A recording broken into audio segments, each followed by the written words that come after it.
जय जिनेन्द्र बंधुओं, सारथी सेवा समूह में आप सभी का स्वागत है। नेहनगर निवासियों को वर्षा युग 2020 में मुनि श्री 108 कुंतु सागर जी मुनिराज व एलक श्री 105 सिद्धांत सागर जी का चातुर्मास प्राप्त हुआ है। धर्म लाभ हेतु एलक श्री 105 सिद्धांत सागर जी आचार्य समंत्रबद्ध स्वामी द्वारा रचित स्वयंभू स्त्रोत की कक्षाएं ले रहे हैं, जिसे आप सभी सारथी सेवा समूह के फेसबुक पेज या यूट्यूब चैनल पर प्रतिदिन प्रातः 8 बजे देख सकते हैं।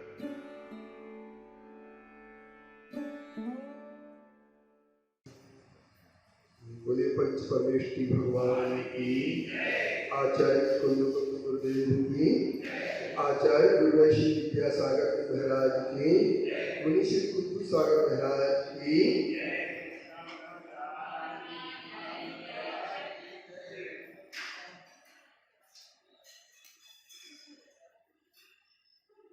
यश प्रभावात् देवच्युतरशो कीडस्वती जीव मुखारिता अजय सकल भुवन्दुवर्गस् चकारे नाम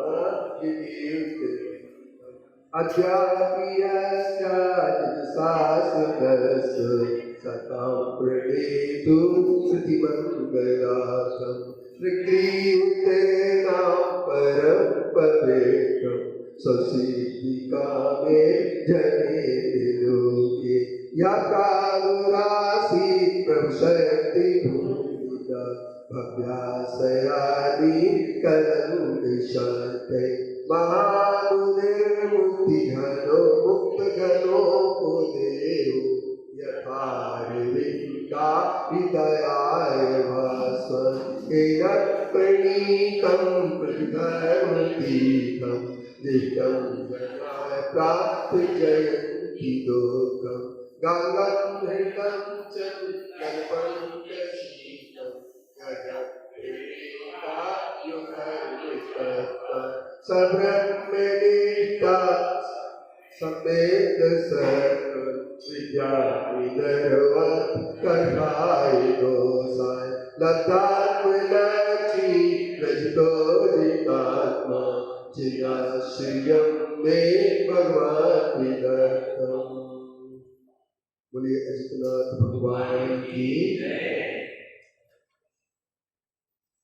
तम संभवासं भवतर्षिरो संतप्तमान सृजनस्य लोके आसीरिहाकस्मिकेव वैद्यो यथा नाथ रुजां प्रशान्ते अनित्यमत्राणमहं क्रियाभिः शक्ति मिथ्याद्वसाय दोषम् जन्म जरान्तकालं निरञ्जनं शान्तिमजीवमस्तु।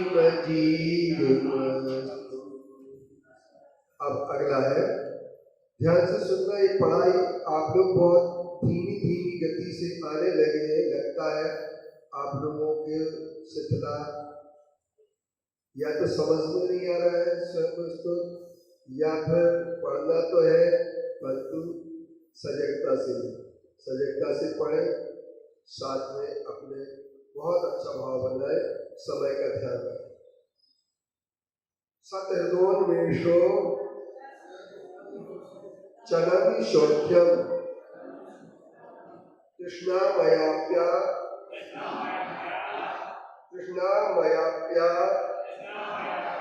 यन्मात्र हेतु कृष्णाभिवृद्धिश्च तपत्ति यज्ञसं तापस्पदाया सैतीतवादी सतहृदोन्मेषो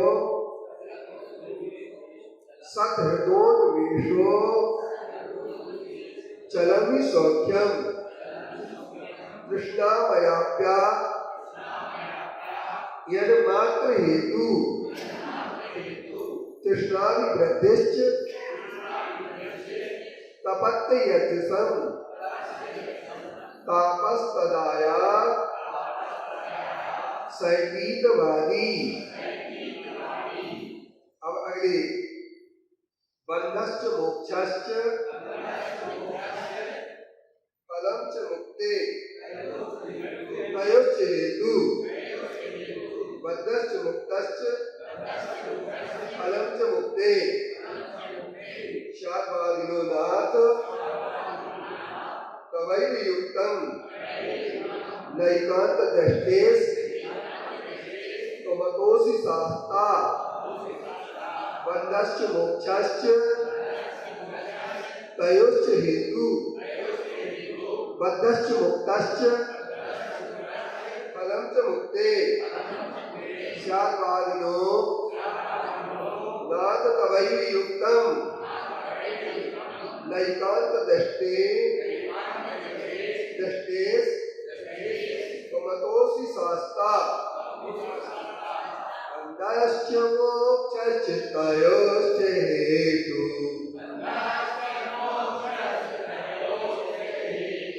बद्धश्च मुक्तश्च फलं च मुक्ते शाद्वादिनो नाथ तवैव युक्तं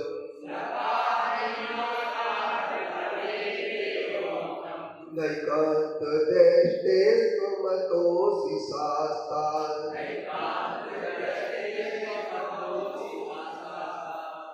अब चलिए अंतिम उच्चारण है। सक्रो विसक्तस् तो पुण्य कीर्तिस कीर्ते स्तुत्याम प्रवृत्ता किमाद सज्जा तथापि भक्त्या स्तुतपाद पद्मो। इसलिए बोलना स्तुतपाद पद्मो ममार्य देया श्रुताति उच्चै सक्रोप सक्तस तो पुण्य कीर्तेस तो क्या प्रवृत्ता किमाद सच्चार तथापि भक्त्यास तुतपाद पद्मो ममार्य देयाय श्रुताति उच्चै सक्रोपि सक्तस्तो पुण्य कीर्ते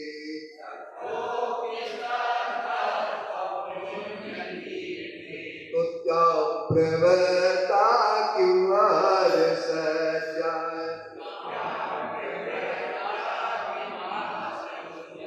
तथापि भक्त्या स्तुतपाद पद्मो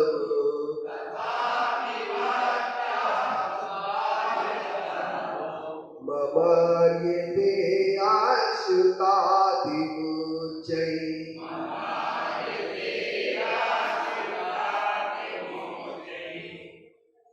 एक बार पांचों छंद एक बार अपन पढ़ लेते हैं शुद्ध उच्चारण के साथ में। तम संभवासं भवतासयो गई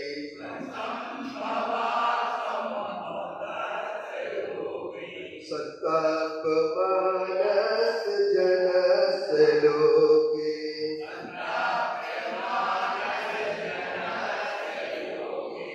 आशीरिहा कस्मिएव वैद्यो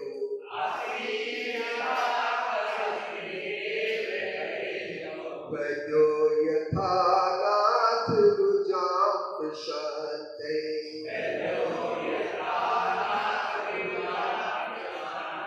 अनित्य मत्राण महं कियाभि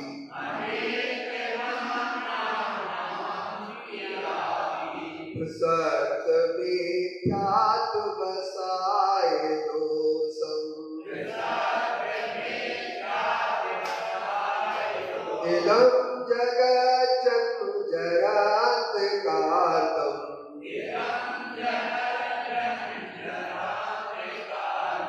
निरञ्जन Buddham Santi Majigamastam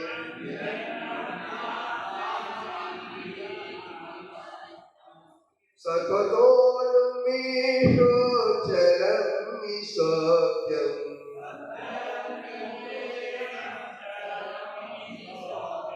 Krishna Maya Pyayamatre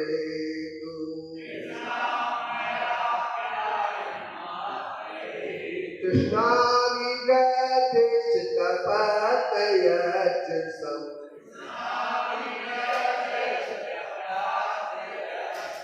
Tapastadaya Satitavadi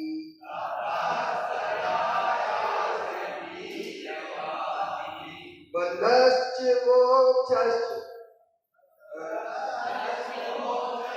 Tayoscha Hetu Bandhascha Mokshascha Phalam Cha Mukte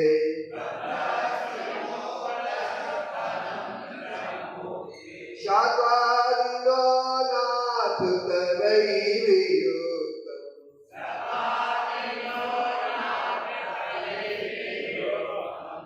Vaikant Drashte Stomatosi Sasta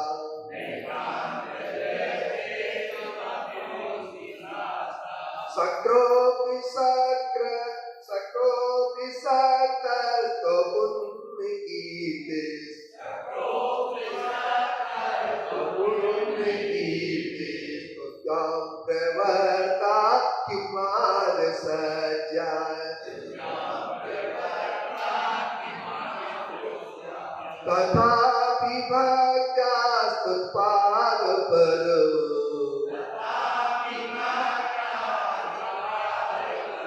Mama Yedeya Sutati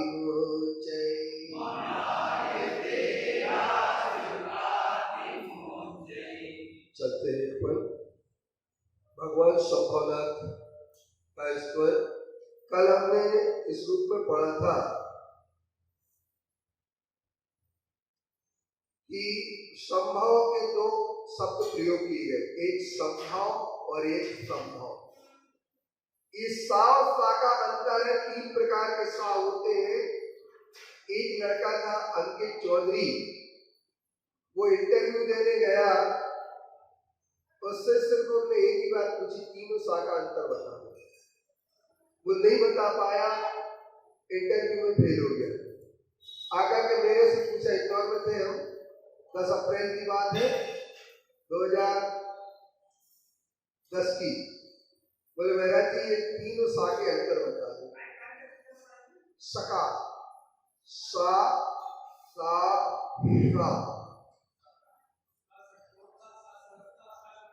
सा, इनका उच्चारण कैसे किया जाता है? कहने को आपने एक घाट उतार किए तीनों, आपने तीनों सकार एक घाट उतार दिए, लेकिन अर्थ बदल जाता है। मैंने कल भी बताया था, हम भक्तावर स्तोत्र में पढ़ते हैं नैवम तु काच सकले, कौन सा सा बोलते हैं? सा शक्कर का। यहाँ से बोल जाता है मसूरन जी लगाकर, और दांत से जीभ लगा करके सहज का बोला जाता है, ऊपर जीभ कानों में लगा करके बोला जाता है शक्कर। तो शक्रों की सकता, तो यहाँ पर कहते हैं हे भगवान आप संभव सुख को आपने प्राप्त उत्पन्न करा दिया, और आप संभवित होने वाले रोगों के द्वारा जो पीड़ित हैं मनुष्य जन, उनके लिए एक आप आकस्मिक वैद्य के समान है, जिसे कोई अपेक्षा नहीं है। इसलिए हे नाथ आप कैसे हैं, रोगों को शांत करने के लिए वैद्य के समान है। और संसार में जितने भी पदार्थ हैं वो अनित्य हैं, और जितने भी लोग हैं हम जिनको शरण मान रहे हैं, देवी देवता आदि जो भी है, वो अत्राण है, कोई हमें शरण देने वाला नहीं। इसलिए अहंकार के द्वारा इन दोनों अनित्य और अशरण होने के बाद अहंकार के द्वारा ये जीव क्या बनता है? मिथ्यात्ववसात मिथ्या कल्पनाएं करता रहता है, मिथ्या ज्ञान करता रहता है, और उस मिथ्या ज्ञान कर्म का परिणाम सामने ये आता है कि इस जगत के लिए ये जीव जगत में पीड़ित हो जाता है। किस चीज से? जन्म, जरा और मृत्यु से पीड़ित हो जाता है। और जन्म, जरा, मृत्यु से पीड़ित होने से कारण से क्या होता है? ये निरंजन कर्म कलंक से रहित शांति को अगर प्राप्त करता है तो वस्तु स्वरूप को समझकर। इसलिए मेरी भावना में लिखा है, वस्तु स्वरूप विचार खुशी से सब दुख संकट सहाता है। वस्तु का स्वरूप क्या है? तो वस्तु जब हम सामायिक कहते हैं, कई लोग पूछते हैं महाराज जी हमें सामायिक में क्या करना चाहिए, हम क्या करें सामायिक में? आचार्य से पूछते हैं, कभी कभी किसी हमसे भी पूछने लगते, कोई से भी शंका समाधान में प्रमाण सागर जी से पूछने लगते, जिज्ञासा समाधान में सुधा सागर जी से पूछने लगते लोग कि महाराज जी हम सामायिक में क्या करें? तो सामायिक में आप सोए और झाड़ू लगाएं। क्या करें? सोए और झाड़ू लगाएं, यही सामायिक है मेरी नजरों में। अब क्या होता है, हम लोग जो है ना झाड़ू भी नहीं लगाते हैं और सोते भी नहीं। योग निद्रा लेना चाहिए और योग निद्रा की ओर जब आप बढ़ जाएंगे तो वो सोना हो जाएगा। और जब अपने मन के अंदर पापों के लिए झाड़ू लगाने लगेंगे तो वो सफाई चलेगी, अपने किए हुए कर्मों के फल पर झाड़ू लगेगा। इसलिए बंधुओं एक ध्यान रखना, और क्या करें? चिंतन करें। असरण वसुम नित्यम दुख मनात्मा नमावसामि भवम मोक्षास्तद विपरीता वेदु ध्यायन्ति समय। ये संसार असरण है, शरीर शरण नहीं, असरण है, अशुभ है, अनित्य है। और आत्मा शरण है, शुभ है और नित्य है। इसलिए ऐसा जो चिंतन करते हैं वे सामायिक करते हैं। शरीर कैसा है? अनित्य। तो इसलिए बंधु असरण मशुभ नित्यम, तो यहाँ पर भी वो कहते हैं कि कैसा है अनित्य? सत्य बिजली की चपलता के समान जो चंचल है। किसके समान? बिजली की चपलता के समान जो चंचल है वो कहलाता है सथर्वोन्मेषो चलम सौख्यम। कौन सा सुख? 5 इंद्रिय के विषयों का सुख। तृष्णाम आयान अपि, वो तृष्णा उस विषय सुख की तृष्णा रूपी रोग के पुष्टि मात्र के कारण अपन बन जाते हैं, पोषते रहते हैं। किसको पुष्ट करते हैं? हम रोग को पुष्ट करते हैं। किस रोग को पुष्ट करते हैं? जो 5 इंद्रिय के विषय भोग का रोग। देखो एक बात ध्यान रखना, ये 5 इंद्रिय के विषय भोग से अगर आप बच सकते हैं तो सिर्फ एक जिनवाणी शरण है। अन्यथा हर आदमी के पास रोज बीमारी लगती। किसी भी आदमी को ये विश्वास नहीं है कि मेरी आत्मा नित्य है और शरीर अनित्य है।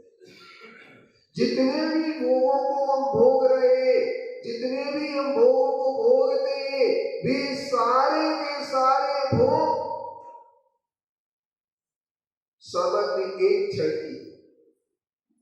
अच्छा एक बात करते हैं, अपन भोगों के बारे में बहुत अच्छा सोच लेते हैं थोड़ी सी देर के लिए कि आप कोई भी अच्छी से अच्छी चीज खाने में ले लीजिए, कोई चीज, आप उसका स्वाद कब तक आता है?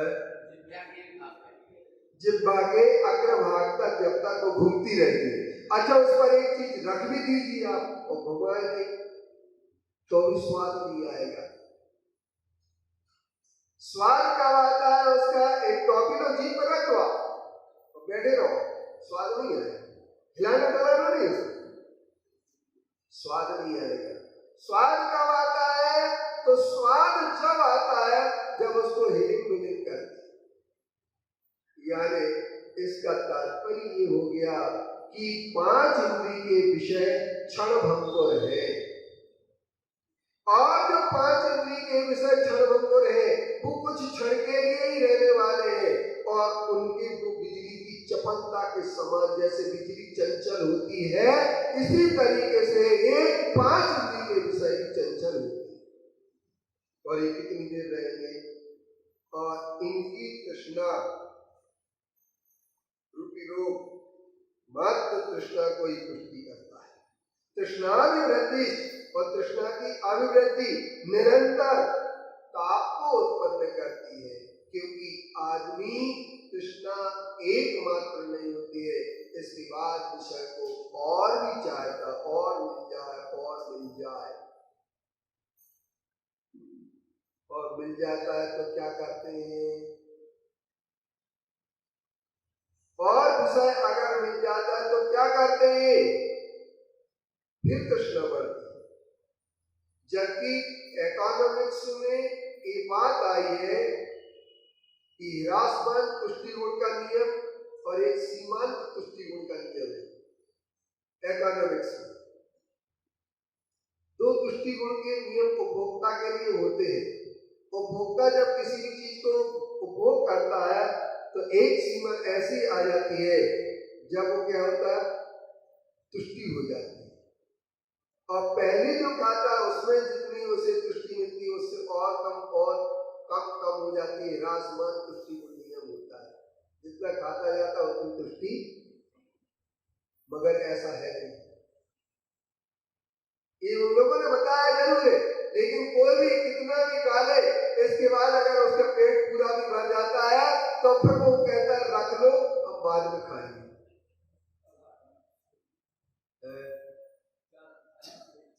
तो इसका तात्पर्य क्या हो गया?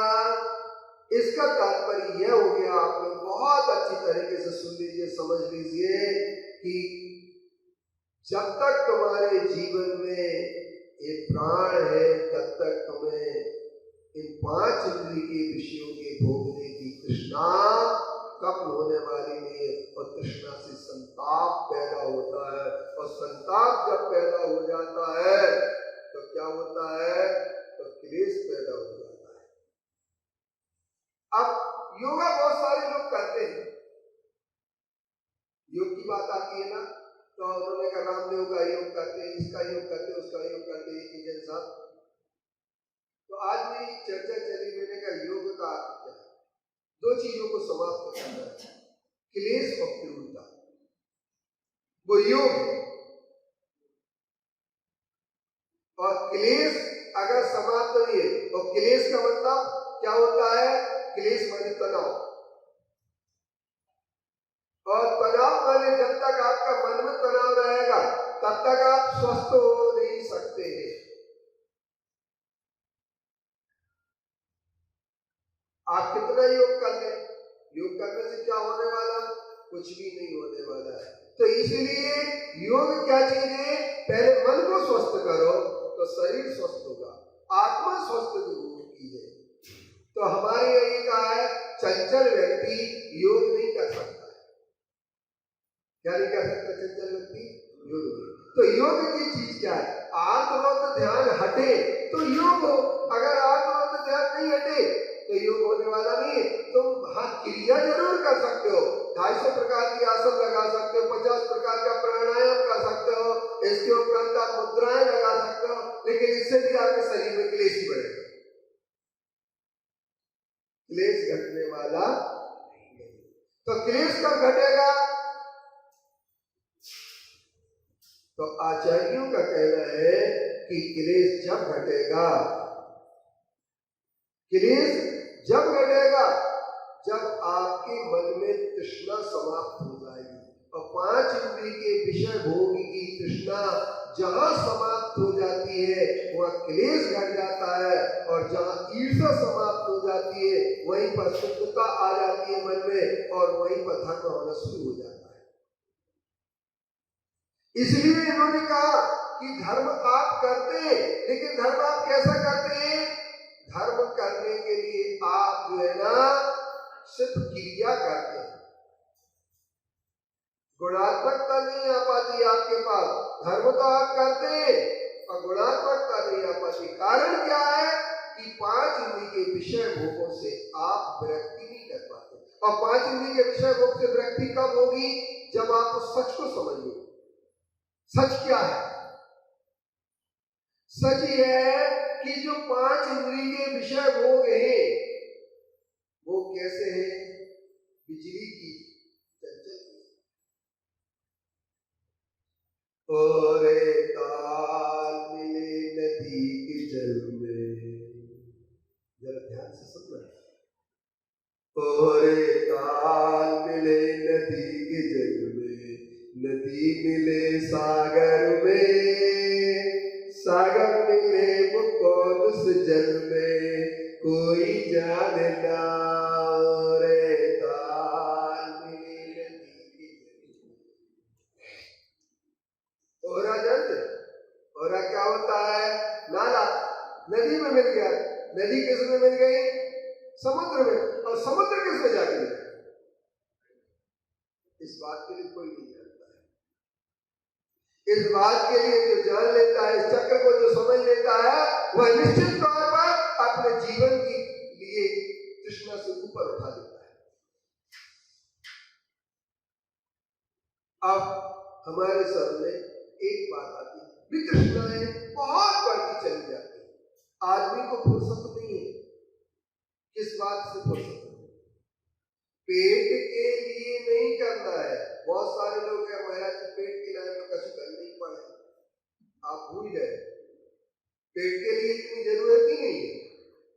जरूरत तो पेटी के लिए, और पेटी का भी भरती है। पेट के लिए 4 रोटी तो चाहिए। समझ? पेट के लिए कितनी रोटी चाहिए? और पेटी के लिए ये इतने सुंदर वैराग्य की बात बताने वाले आचार्य पहली बार मिले होंगे आपको, आचार्य समंत देव, और आपने पहली बार स्वयं स्तोत्र इस ढंग से सुना होगा। लेकिन एक बात ध्यान रखना कि आदमी फिर भी उसमें क्या कहता है कि साहब, एक सज्जन हमें मिले, में लेके कहीं जा रहे थे। हमने कहा क्यों? आज क्लास का टाइम हो गया। बोले महाराज जी आज क्या करें, देरी हो गई, आप आ रहे हैं, बिल्कुल 5 मिनट में आ रहे हैं। लेकिन एक बात अपन समझे, जब अपन टीवी देखते हैं तो पहले से सब सेट के रखते हैं। मान लीजिए कुछ सीरियल आ रहा हो तो सीरियल को देखने के लिए पहले से आने के पहले अपन लोग सब सेट कर लेते कि नहीं कर लेते एक ही दिन साथ। मगर अपन जब इतनी अच्छी बात सुन रहे हैं और सब कह रहे हैं क्लास बहुत अच्छी चल रही है, लेकिन बात सिर्फ इतनी सी है कि आप आते भी हैं पर भीतर से जो तृष्णा आपके अंदर जिनवाणी की होना चाहिए वो तृष्णा अभी पैदा करना है। आपको 5 इंद्रिय के विषयों की तृष्णा तो है। किसकी तृष्णा है?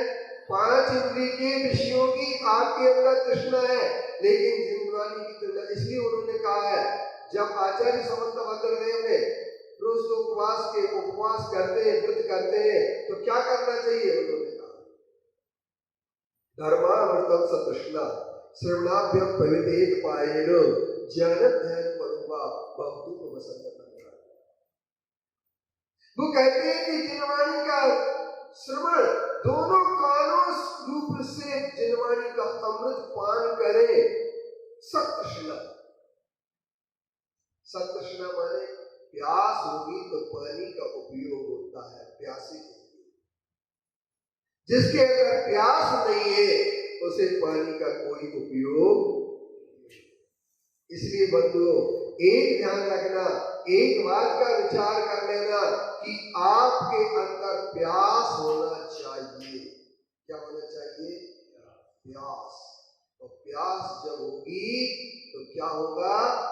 आपके अंदर पिया हुआ पानी अमृत का काम करेगा। और यदि प्यास नहीं है और फिर भी आप पिएंगे तो वो अमृत का काम नहीं करता है। भूख है तो भोजन, इसलिए किसी ने कहा है कि आपको पैसे से भोजन तो मिल सकता है पर भूख नहीं मिल सकती। पैसे से आप डल्लब का गद्दा खरीद सकते हैं, नींद नहीं खरीद सकते।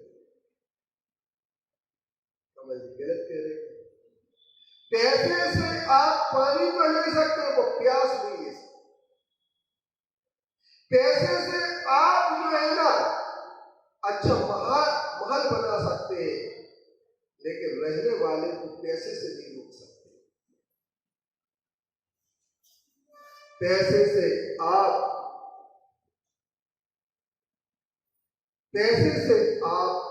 5 इंद्रिय के विषय भोग की सामग्री खरीद सकते हैं पर उसका सुख प्राप्त नहीं कर सकते, क्योंकि सुख तो जो होता है वस्तु स्वरूप विचार खुशी से सब दुख संकट से। आदमी कहता है मेरे पास दुख है, मेरे पास संकट है, मेरे पास ये है, मेरे पास, लेकिन ये दुख कहां से? तृष्णा से।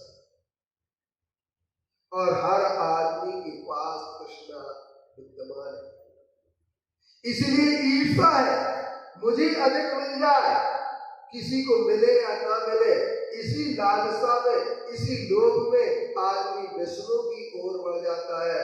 जब अपन पहली रोटी खाते हैं तो वो भूख मिटाने के लिए होती है। भूख मिटाने के लिए सिर्फ रोटी चाहिए पड़ती है और दाल और सब्जी, 3 प्रकार की आवश्यकताएं होती है इकोनॉमिक्स में।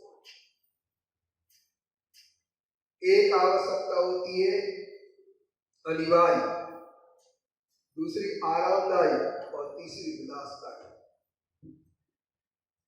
आरामदायी में क्या होता है कि यार थोड़ी दाल मिल जाए, रोटी तो मिली, थोड़ी दाल मिल जाए, सब्जी मिल जाए, फिर इसके बाद आदमी थोड़ा घी और चाय कर सके, यहाँ तक आरामदायी है। फिर वो जब चम्मच से खाए तो कौन सी चम्मच से खाना है? चांदी की चम्मच से, सोने की चम्मच से, ये विलासता हो गई। भगवान का अभिषेक करना था, किस चीज से करना था? अभिषेक अनिवार्य हो गया, लेकिन अभिषेक में आपने जो आराम किया वो आराम, और इसके बाद विलासता का कोई अंत नहीं। इसीलिए धर्म वहां पर क्या हो गया? तो वितृष्णाएं किसमें बढ़ती है? वितृष्णाएं किसमें बढ़ती है? तो वितृष्णाएं विलासता की बढ़ती जाती है और फिर व्यसन में बदल जाती है। व्यसन 7 होते हैं, जुआ खेलना, मांस में। जुआ कौन खेलता है? बोले जी, आपने जुआ खेला पहले कभी गांव पे? जागृति खेला है? हाँ, तो छोटे बड़े ये थोड़ी कर पड़ेगी, खेला तो खेला ही है ना। अब जुआ क्यों खेला? मनोरंजन के लिए। मनोरंजन क्या चीज होती है? मन का रंजन हो ही नहीं पाया, अनादिकाल से आज तक इस जीव का मनोरंजन नहीं हो पाया है, क्योंकि मनोरंजन जितना करता जाता उतना बढ़ता चला जाता। एक ध्यान रखना, एक हारा हुआ जुआरी दूल्हे से खेलता है।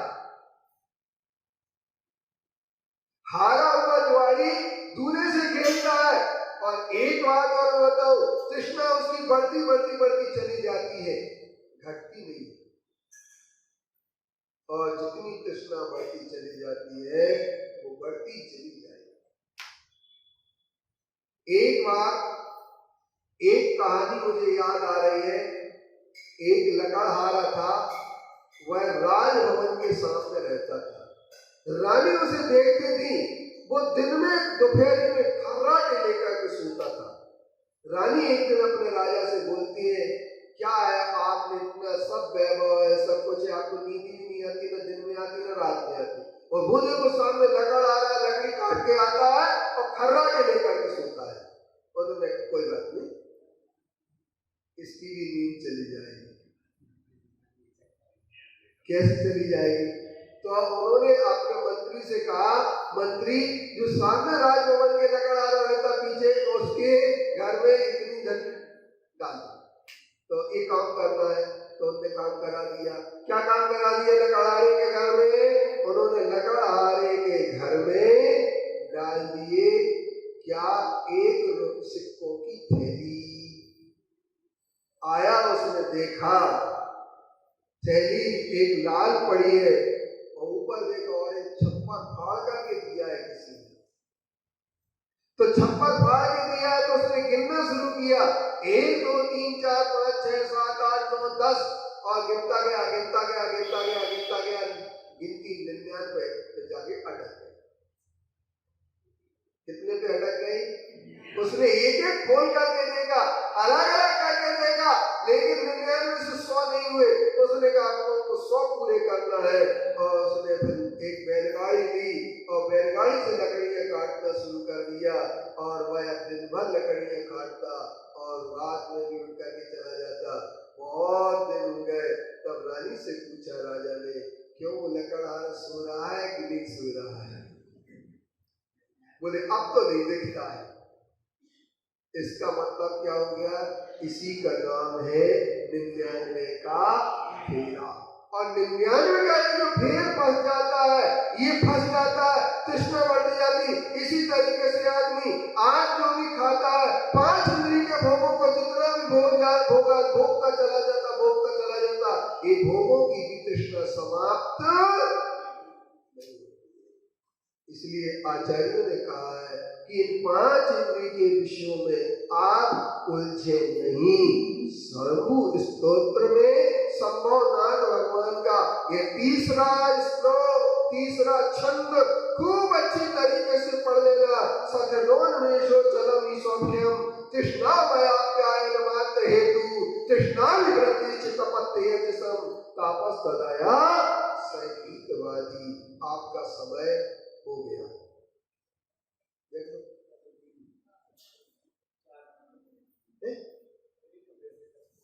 कहां से? वो भी, उसमें भी हो गया, इसमें भी हो गया। अब आप लोगों को समय, तो आप लोगों को ध्यान रखना है, विषय काफी बड़े होते चले जाएंगे। बोलिए पंचपरमेष्ठी भगवान की, आचार्य कुंद गुरुदेव की, आचार्य गुरुवशी विद्यासागर महाराज की, 3 कमलों करोड़ महाराज की। जावाणी की जानते सूझे निकालो, सोवाणी मस्तक करो सदा देखो दो। हे देवाणी भारती मातो जपो जय, ज्योति आसना है सुभाव सुचे।